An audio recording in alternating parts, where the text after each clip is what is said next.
name of Allah, the most gracious, the most merciful. All praise be to Allah, the most sublime, the one who guided us to the straightest path and highest character, the one who sent his messenger to perfect the human character and build high merit, the one who placed high rewards for good conduct and righteous behavior. May his peace and blessings be upon our beloved Rasulullah Sallallahu Alaihi Wasallam, who delivered a truth with utmost sincerity. He left no good but guided us straight, and left no harm but warned us against it. The one who said, I was sent only to perfect the character.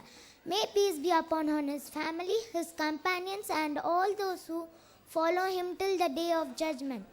Respected teachers, parents, and my dear brothers and sisters, I greet you all with greetings of Jannah. Assalamu alaikum wa rahmatullahi wa barakatuh.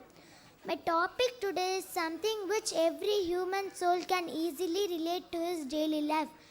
Something which is very essential to live as civilized human beings, and something which makes us superior to the animals apart from the ability to think.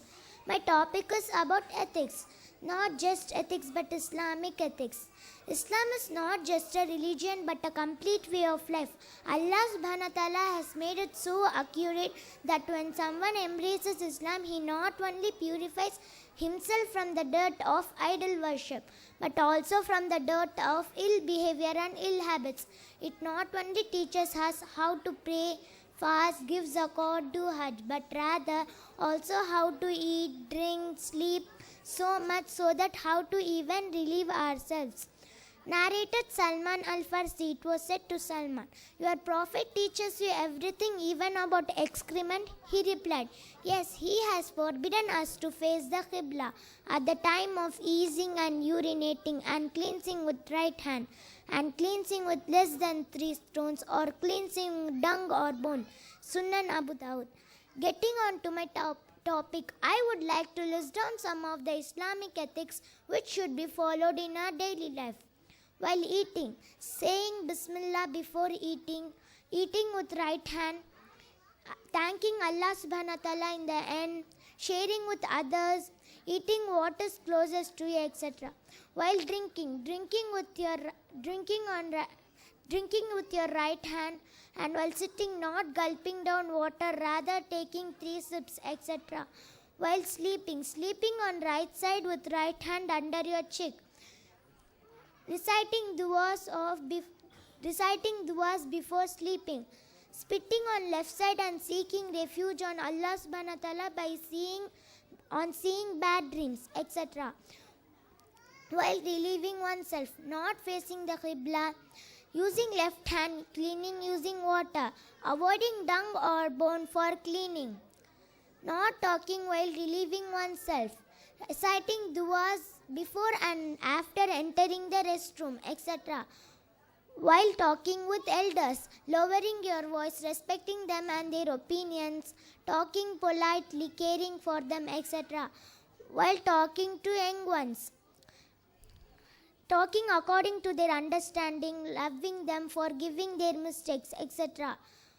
With parents, obeying them, loving them, respecting them, serving and taking care of them, etc.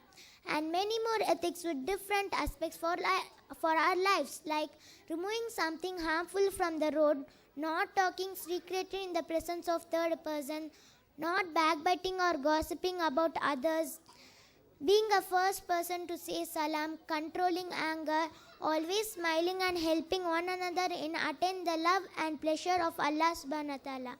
As Allah subhanahu wa ta'ala says in Surah Al-Ma'idah, help one another in pity and righteousness, but don't help one another in sin and transgression. Today's world, especially the youth, lack these ethics which Islam has taught us. This is the degradation of our society.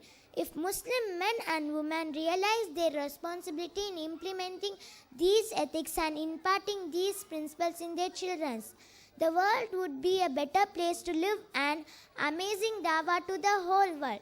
As we all know that it was not the sword, but rather a beautiful character of our beloved Rasulullah Sallallahu Alaihi Wasallam and the companions which made Islam spread into different parts of the world.